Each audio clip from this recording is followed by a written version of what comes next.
I met him on Facebook, a man who said he lived in Canada, a man whose profile picture showed a 25-year-old with a soft smile and sharp brown eyes. He texted me every morning, "Good morning, my sunshine," and I used to wait for that message like it meant something bigger than love. I was living alone in Chicago then, 30 years old, trying to rebuild my life after a long breakup. He seemed kind, respectful, and honest, the kind of man I thought didn't exist anymore. Our chats turned into long video calls, though he always kept the camera a little blurry, saying his internet was weak. His voice was young, full of energy. He told me he worked in a finance company in Toronto, that he traveled often, and that he was looking for someone real, someone like me. Slowly, I began to trust him.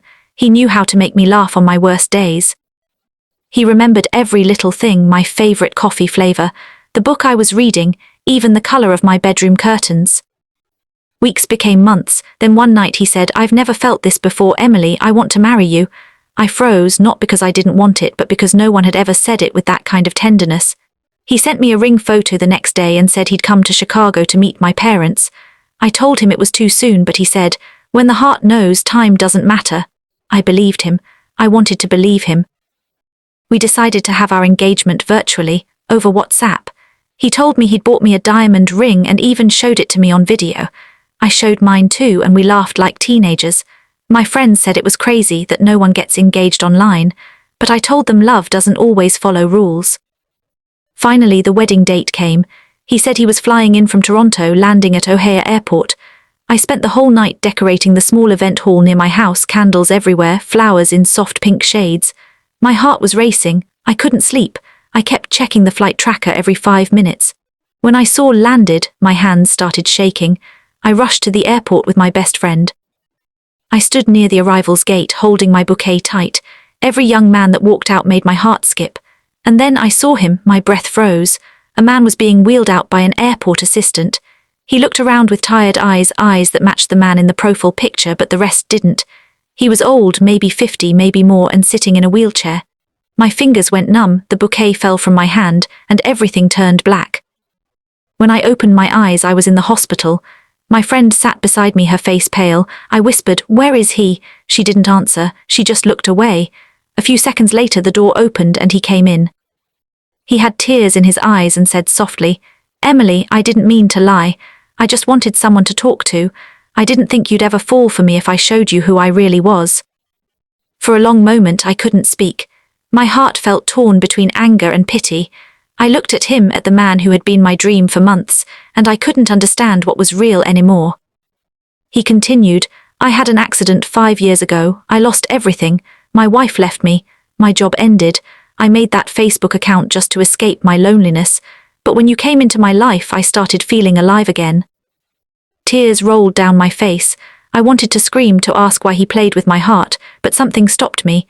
His hands trembled as he held out the same ring he'd shown me online. "I still meant it," he said. "I love you." For the first time, I didn't know if love was supposed to make you feel alive or destroy everything you believed in. After that night, I couldn't sleep. His face kept flashing before my eyes, that fragile look of guilt and hope mixed together. He was staying at a nearby care center because of his condition. The hospital discharged me the next morning, and despite everything, I went to see him. I needed answers. He was sitting near a window, watching the snow fall outside. When he saw me, he smiled faintly. "I didn't think you'd come," he said. I sat across from him. "You lied to me," I said quietly. "You used someone else's photos, someone younger. You made me fall in love with a stranger." He nodded, tears in his eyes. "I know, and I'll never forgive myself for that. But I didn't lie about my feelings, Emily. Everything I said to you, every message, every promise, it was real. You gave me hope when I had none." Something inside me softened. Maybe it was the way he said my name, maybe it was the way he looked, broken yet sincere.